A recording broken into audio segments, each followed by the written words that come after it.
This video is all about Albert Kahn, who is a Michigander, mainly from Detroit, but he was born in Germany, so let's jump right in. So he was born on March 21st in 1869 in Germany. I could not find specifically where in Germany, but he's definitely not an American born. But his family just picked up and moved to Detroit shortly after his birth, so this is really all he knows. And he was born into an extremely poor family, and he attempted art, but he discovered he was colorblind, which I think is an interesting way to discover you're colorblind, is by trying to become an artist and realizing, maybe it's just not all there for you. Because of his family's financial situation, he had to quit the piano at age 7, and he was considered a prodigy, and he had to kind of work odd jobs. I'm sure jobs that no 7-year-old should have to experience, especially as a talented musician. But you have to do what you got to do for your family. So at age 15, he joined the architect firm Mason and Rice. Mason took him under his wing, and he left for Europe on a scholarship shortly after he got this position as an architect firm, and he returned to America inspired by everything he saw, which really showed in his work later in life. George D. Mason took interest in Kahn and taught him how to draft, which is an architect thing. So he won that scholarship to study abroad, and like I said, he was really highly influenced by the architectural artistry in Europe, and he worked at this firm without any pay, which was a really big deal for him and his family at the time. So it eventually paid off, but I'm sure they really felt it when he wasn't getting paid for his work. His inspiration, he began to design new industrial plants based on the things he had seen in Europe, or he saw in Europe. European modernism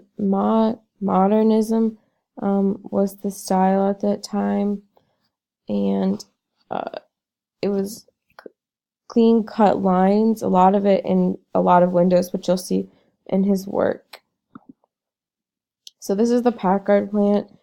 It is now closed, but this is one of his very first buildings, and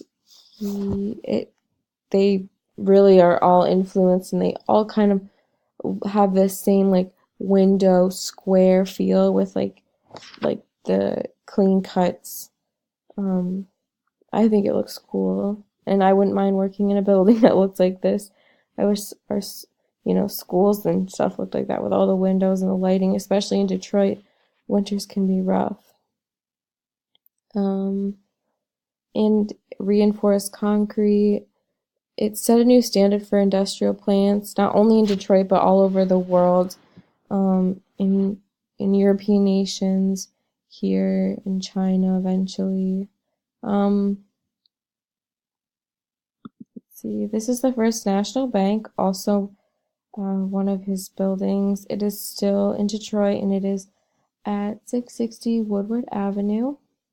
As you can see, it's still clean-cut lines, lots of windows, and it kind of starts off with taller windows down here at the bottom.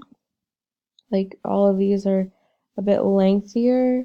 I'm sure it's very grand down here, and then you kind of get into the office space, and that was even the case with the Packard building as well.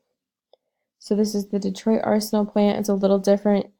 It's just all windows, and it's very long, but this is kind of a combination of the two, with just the very tall, long windows, and the Packard plant, which is, straight, just a rectangle.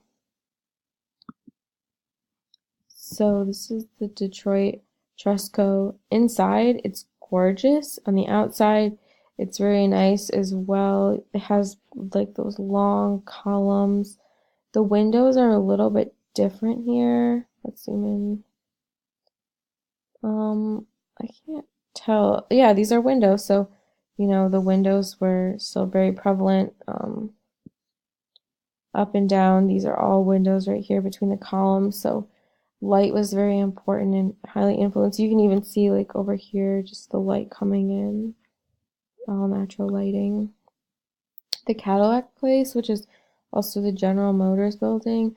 This building is very interesting. I've actually never seen it in Detroit, and it really makes me want to go down there and look. Inside, very similar to the last building we just looked at. Let's go back one. Right here, just the inside of the Detroit Trusco is really similar with the great ceilings, and again, just a ton of windows in the General Motors building. So during the Great Depression, Kahn had designed 521 buildings alongside his firm in the Soviet Union. So, like I said, very worldwide. Kind of almost, I mean, it wasn't groundbreaking because it was inspired, but definitely with his own twist. So, kind of groundbreaking. He also trained over 1,000 engineers, and his legacy and visions lived on all over the world, just down the street. And unfortunately, he passed away at age 73. But his mark on this world has definitely remained, especially all over Detroit. And now they have like a lot of his buildings are now like ruins, and people go in and take tons of pictures and stuff um, of the buildings that once were, and you can see the beauty in it, and just the debris around it doesn't take away from what was once there. And his firm, it's the Kahn design firm, I believe, or the Kahn architect firm, still makes buildings to this day. So that's pretty cool that his legacy has truly stood the test of time.